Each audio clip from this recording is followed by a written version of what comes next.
बिस्मिल्लाहिर्रहमानिर्रहीम। आज हम कहानी पढ़ेंगे एहसान का बदला एहसान। ये कहानी ग्रेड 6 से लेकर ग्रेड 10 तक के सिलेबस में शामिल है। तो चलिए आइए शुरू करते हैं। दरिया के किनारे एक घना और सायादार दरख्त था। बच्चों, दरिया के किनारे बहुत ज़्यादा बड़े बड़े दरख्त होते हैं, जैसे पीपल का, शीशम का। तो ये सब दरख्त बहुत ज़्यादा घने होते हैं, जिस पर बहुत सारे परिंदों ने अपने घोंसले बनाए होते हैं। इसी तरह के एक दरख्त पर फाख्ता का घोंसला भी था और जड़ में एक चूंटी का घर भी था। एक दिन चूंटी पानी पीने के लिए दरिया के किनारे गई।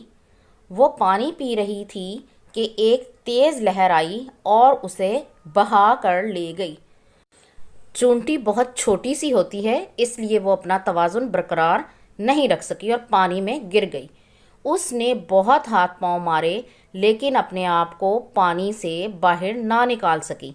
उसे अपनी ज़िंदगी ख़त्म होती हुई नज़र आ रही थी। उसे लग रहा था कि वो पानी में बह जाएगी। दरख्त पर बैठी फाख्ता ने चूंटी को पानी में गोते खाते देखा तो दरख्त का पत्ता तोड़कर चूंटी के करीब फेंक दिया। क्यों फेंक दिया? पत्ता वज़न में हल्का होता है और वो पानी में डूबता नहीं है, इसलिए उसने पत्ता उसके करीब फेंक दिया। चूंटी पत्ते पर सवार होकर दरिया के किनारे पहुंच गई और वो बहुत खुश हुई और उसने फाख्ता का शुक्रिया अदा किया कि उसने चूंटी की जान बचाई है। चंद दिन बाद एक शिकारी जंगल में आया। उसने दरख्त पर फाख्ता को बैठे देखा तो बंदूक से फाख्ता का निशाना बनाने लगा। चूंटी ने जब ये मंजर देखा तो उसने सोचा कि फाख्ता के एहसान का बदला चुकाने का मौका आ गया है। उसे फ़ौरन ही फाख्ता का एहसान याद आ गया कि फाख्ता ने भी उसकी जान बचाई थी, इसलिए उसने फ़ौरन ही शिकारी के पांव पर जाकर काट लिया। शिकारी दर्द की वजह से चीखा और उसका निशाना ख़ता हो गया। फाख्ता की जान बच गई और वो वहाँ से उड़ गई। फाख्ता को पता नहीं था कि शिकारी ने उस पर निशाना बांधा हुआ है। वो इस बात से बेखबर थी।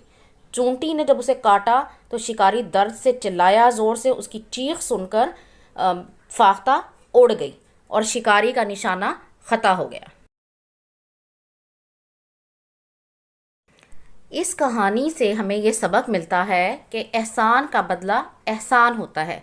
यानी आप किसी के साथ अच्छा सलूक करेंगे तो कोई भी आपके साथ बुरा सलूक नहीं करेगा, बल्कि आपकी उस अच्छाई को हमेशा याद रखेगा और जब उसे मौका मिलेगा तो वो भी आपके साथ अच्छा सलूक करने की कोशिश करेगा ताकि आपके एहसान का बदला चुका सके।